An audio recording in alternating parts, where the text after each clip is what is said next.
Okay, this is the work we were doing with the vibration absorber.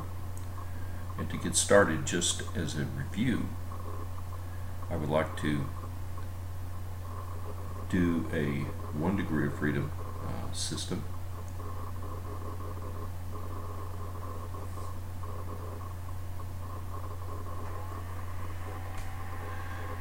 Which is shown up here in the initial diagram, where you have a 1 degree of freedom mass. Real simple problem, just hanging from a ceiling or a fixed support. It has an externally applied force on it right here, and you can draw the free body diagram of the device, which is shown here, and then from that free body diagram it would be very easy to come up with the equations of motion, which are shown here. Notice that it is 1 degree of freedom, so you would expect one differential equation, which is what you have, using one motion variable, which is the x1 variable, and it's second order. It's second order because you have kinetic energy being stored in the mass, and you have potential energy being stored in the spring. In addition to that, you should be able to take this relatively simple differential equation, put it into the standard form, which would look like this: x1 dot plus 2z omega n x dot plus omega n squared x, and read off the natural frequency. So in this case, it's very simple to find that the natural frequency is k1 over m1. Okay, so at this point, I'd like to pause the recording and take a look at the solution of this with Mathematica. So, okay, here is the Mathematica solution of the equation, and I've edited it a little bit so it looks a little bit different perhaps. But here is the original differential equation. We have a constant input, and we have a oscillatory input, and I'm simply solving the equation. So here's the solution to the equation, and what you should notice is that there are some constant terms in here, right here for example, and you know, essentially this is going to simplify with the denominator. But anyway, notice that there are some constant terms. That is coming from the constant that you apply. In addition, the constant term has the natural frequency, or excuse me, the forcing term. No, I'm sorry. It does have the natural frequency, which is omega of 1. The oscillatory input has a component here which has the natural frequency in it, and it also has a frequency from the forcing term itself.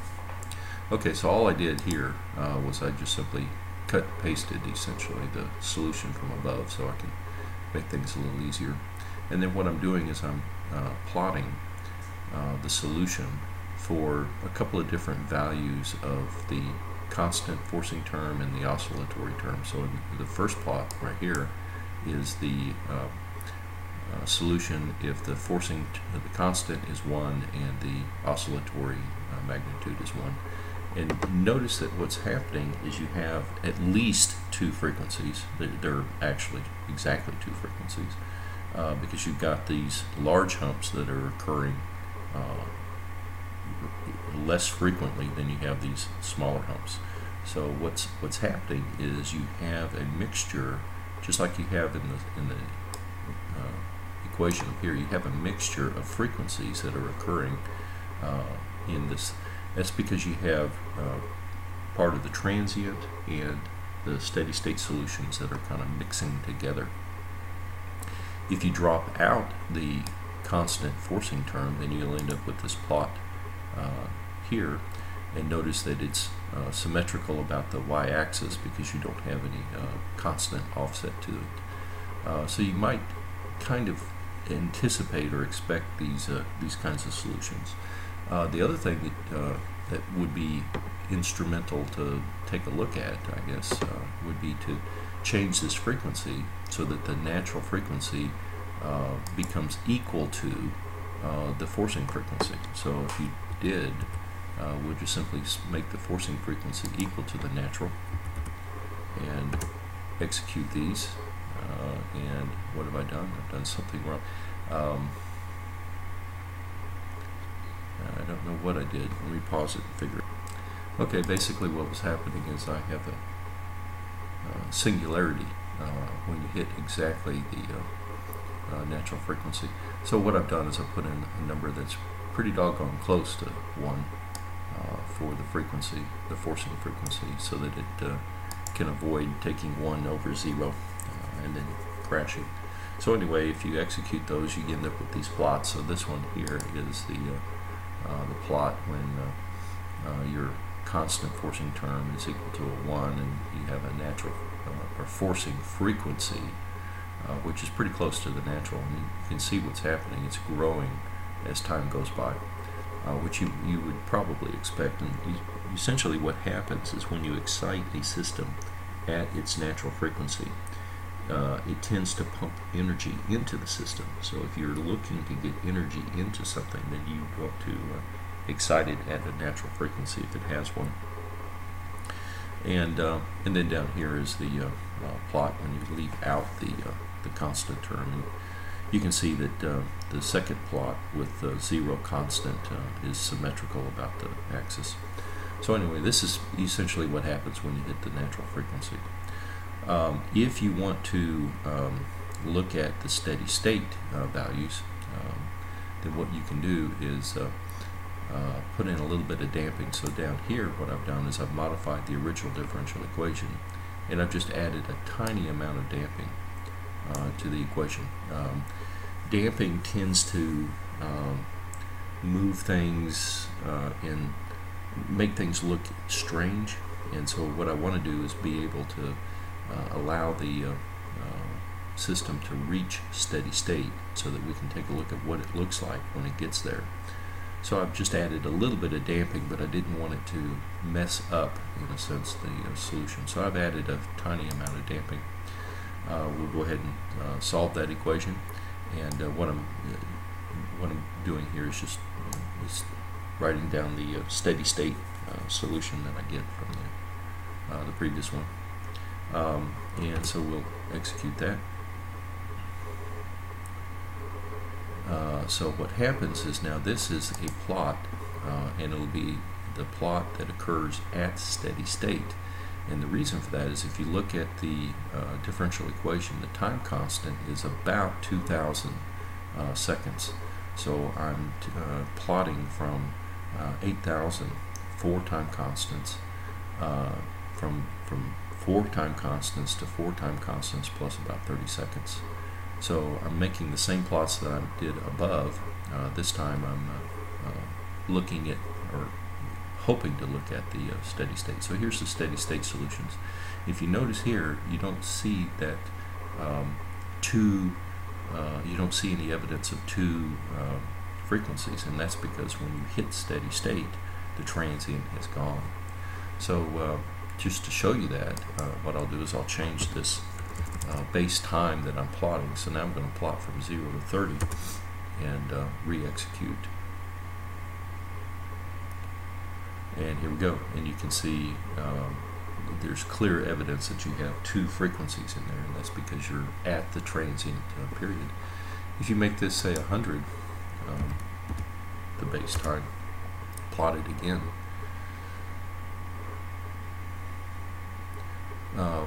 Well, maybe that's not enough, but let's do, say, 1,000. what eventually happens is you begin to see that the transient is disappearing or getting smaller and smaller, whereas the steady state kind of remains the way it was before. So I think you can see that those secondary humps, the frequency of the natural, are kind of disappearing. And this is being run where the forcing term is half of what the natural frequency is.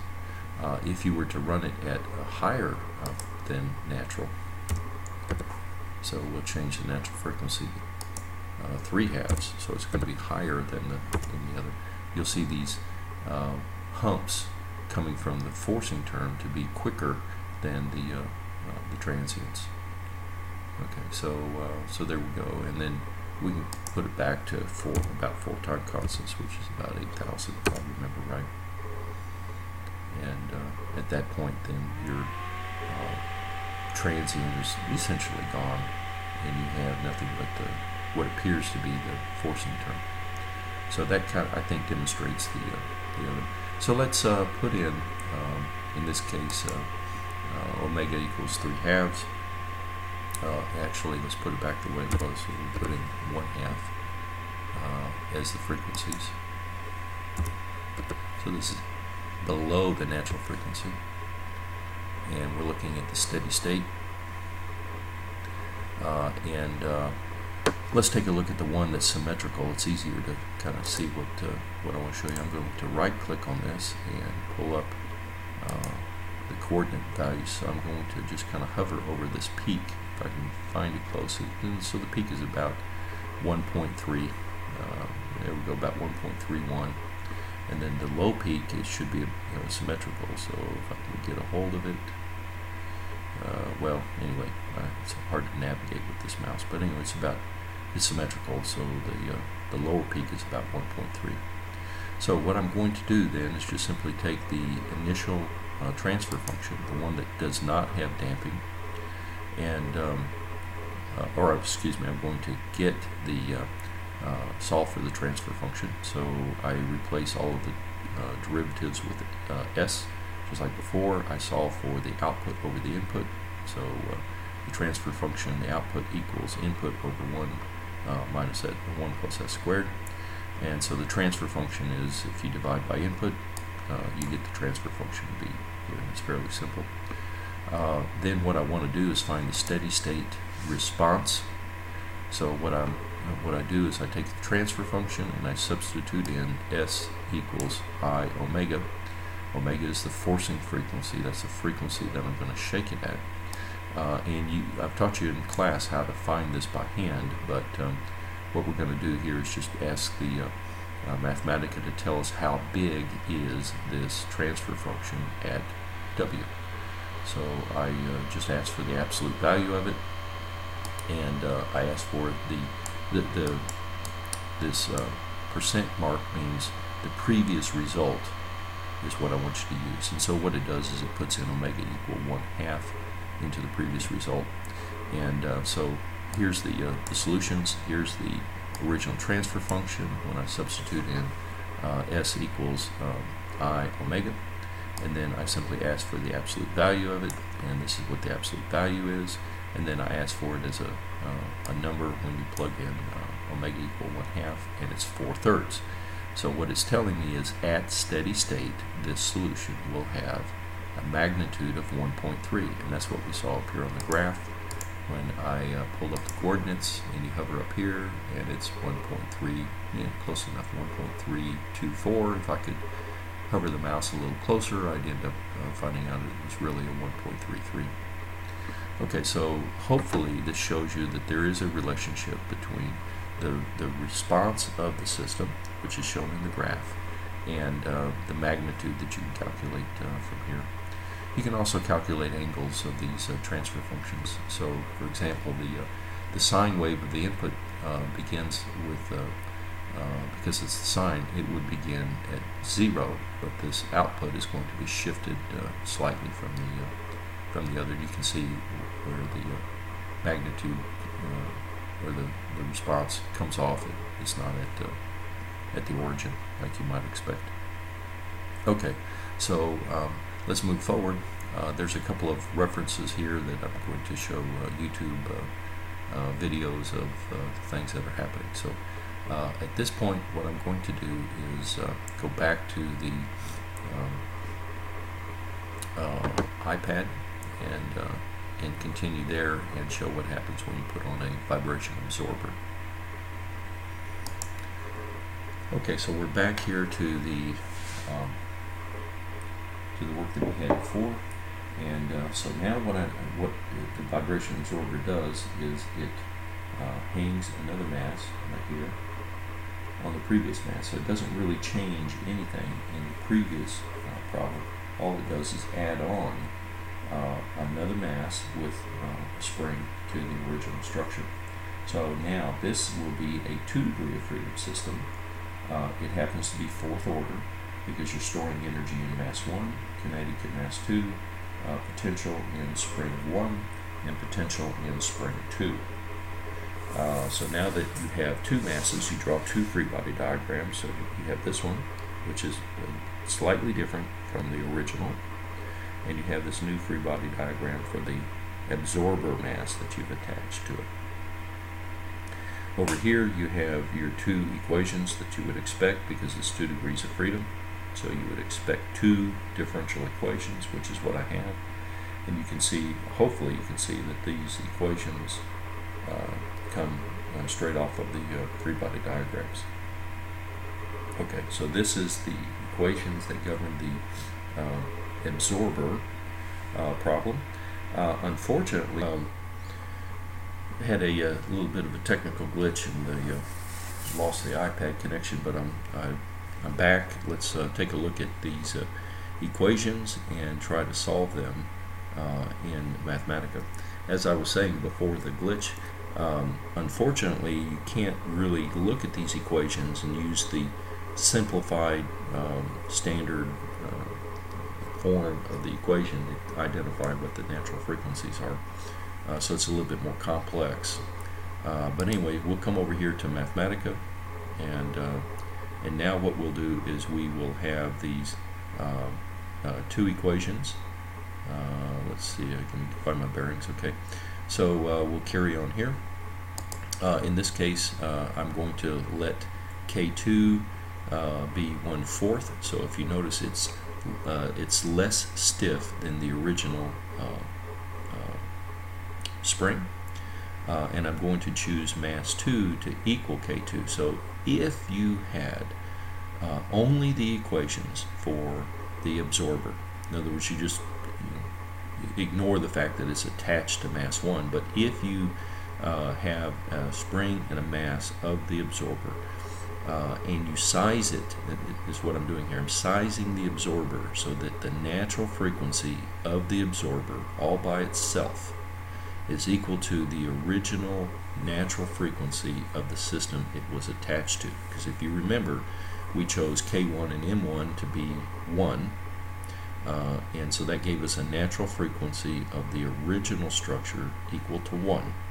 And that's what I'm doing here. I'm attaching a spring and a mass of the absorber so that it has the same natural frequency as the original one, but it's smaller because the mass is smaller than the original, and the stiffness of the spring is smaller or less stiff than the original. So everything is a little bit less. In this case, I'm going to allow to have a little bit of friction, or damping, excuse me. So I've thrown in a damping coefficient. Right now we're going to let it be 0. And I'm going to ignore the constant force. We're just going to let the oscillating force equal a magnitude equal to 1. All right. So what we do is solve these 2 equations. So here we have the original, or the first equation, and we have the second with its initial conditions, and then we have the second equation as well. They're coming off of the iPad diagram, and it has initial conditions of 0. Just to keep things simple, we keep the initial conditions 0. And all I'm going to do is, in this case, to do a numerical solution to the values. That's why I've defined the values ahead of time, so that I can do a numerical solution. So anyway, we'll do that, hit enter, see what happens, and here is the response of the system. Notice that before, when I excited it at the natural frequency, which is what I'm doing here, right? Remember, the original natural frequency was 1 radian per second. So my forcing term here is 1. Up here, when we did that, if you recall right here, for example, they grow and they just continue to grow. But now what's happening when you excite it at that natural frequency, you don't get an infinite amplitude. So what's happened is the absorber has absorbed the vibration from the original system, which is why they call it a vibration absorber.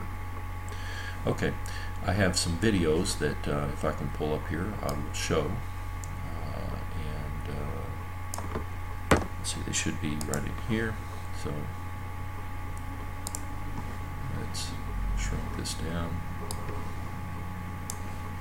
Alright, so this is coming from a professor who was also describing the vibration absorber. And the reason I like this web page is that he's got a nice little video here showing the effect of the vibration absorber. So the blue mass and blue spring is the original system. The red is the absorber that is attached. And what's happening, he doesn't, I guess that's what these arrows are for. The arrows are showing the forcing, the force that's applied to the blue. On the left-hand side, this is where the absorber is not tuned. And what that means is the frequency of the absorber is not equal to the natural frequency of the blue. All right? And on the right, it's the same thing. I believe that one of these has the red frequency below the blue's natural frequency, and this other one on the right, I believe, is where the red's frequency is above the natural frequency. And you can see that, yeah, maybe it does something, but it doesn't do a lot. In this particular case, in the middle, this is where the absorber is matched to the natural frequency of the system. And at steady state, you can see that theoretically the original system sets still and the red system is moving like crazy. You might ask yourself, how in the world does that happen? Well, you've got to remember, it will have a transient condition, and during that transient condition the blue will in fact move, and as it moves it will begin to push on the red and cause the red system to begin to vibrate, and then the transient will slowly, as the time constant dictates, will slowly the transient will slowly disappear, leaving only the steady state. Well, by the time it gets to steady state, the red mass is already moving, and the red mass displacement will cause forces on the spring, which exert forces on the blue. And at steady state, the force in the spring, the red spring, will exactly balance the forcing term. Now, this is theoretical, because what will happen is in all real systems there will be some damping. And when you hit steady state, because of the damping, things will begin to try to slow down. And as the red one slows down, it no longer will be able to balance perfectly the blue, or the forces applied to the blue. And so the blue will, in real systems, move a little bit. But theoretically, if you really have no damping, when you get to steady state, then you'll have the blue setting still. Of course, you might be thinking, well, if I have no damping in the system, it will take forever to get to steady state. So there is some limitations to the theory, but it does in fact work quite well. And so what I'll do is I'll show another video of something in real life. All right, so we'll come over here to an experiment that was done by some students. I don't recall exactly where they are. And so here's a building, model of a building, and they're moving the base like a earthquake might do, and you can see that it moved. Now they have this mass up here, which is their absorber, and they've attached it. You can see that the building, even though the ground is shaking, the building is relatively stationary. It'll wiggle a little bit because it's, like I said, the theory isn't perfect. And do these things actually, are they used in real life? Well, yes. Here's an example, and there's many more examples of a person who's attaching a vibration absorber to I think it's some type of building, and he derives his equations and shows you a picture of his absorber and that sort of thing. So yeah, these things are in fact used, and like I said, the theory isn't perfect, but that's very typical of what happens. You establish some theory, and then you see what your limitations are. So anyway, let's go back to the Mathematica, and let me show you some other things that happen with this absorber. So here, what I would like to do is I'd like to calculate the theoretical steady state amplitude of the absorber equations. So what I'm doing is going in to get the transfer function between the absorber equations and the input. So if you look on the right, here are your equations, and convert these things into a transfer function. So you're going to end up with mass times s squared and x, and so here we go. Hopefully you can see where I've done that. So here's your x1 double dot, for example, your x1, here's your so hopefully you can see that this is the transfer function equations for the two equations that are shown over here on the right. And so then I just simply solve those equations, and I say it's the transfer function almost, because if you look at this, here's the two solutions. One's here and the other one is here. They still have the input over on the right hand side. So to get the transfer function, you have to divide by the input, right? So in this case you would divide by f0. Alright, so that's why I say, well, it's almost the transfer function because I haven't divided by the input. Alright, so anyway, there are two outputs in this case. There's x1 and there's x2, right? So that's kind of what you expect is 2 degrees of freedom. What you would want to focus on as the engineers, what are you interested in? And usually people are concerned about the response of the original system, so that would be x1. So I'm going to focus in on x1 as well. Alright, so what I do is I set f0, I forget, I had to tell Mathematica to forget about what f0 is because I've set some values above when I was doing plots. But anyway, so I'm going to find the transfer function at a frequency, and all I'm doing is taking this allows me to not have to copy and paste so much. But what I'm doing is everywhere I see an S, I'm going to plug in I times the forcing frequency. So in this case, I'm going to force it at a frequency of 2, which is not at the natural frequency.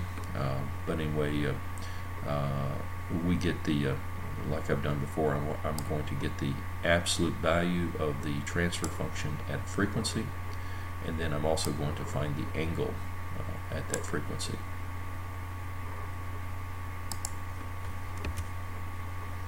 Oops. Okay, I guess I didn't execute this one here. So let's execute it.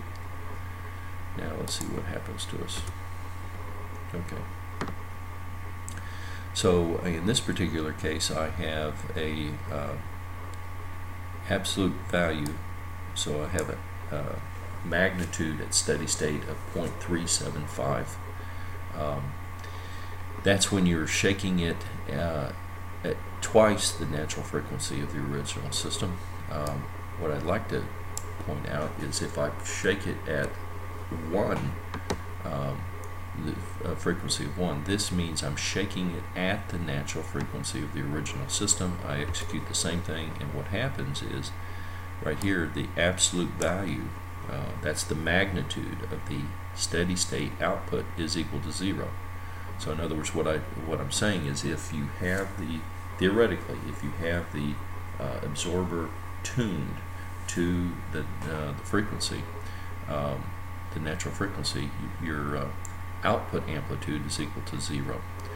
If you like, you can also calculate the frequency of the x2. So, what's the magnitude of the absorber? So I'm just going to put an x2 in here, execute it. Well, the absorber is moving, right? As you saw in the video from the other professor. But the original, the building or whatever it is that you're trying to absorb the vibration of, that has an amplitude of 0 right here. Also, you might find it interesting to look at the angle. This is how you would find the angle using Mathematica. It's fairly simple. You just simply say, I want the inverse tangent of, it's actually the imaginary divided by the real.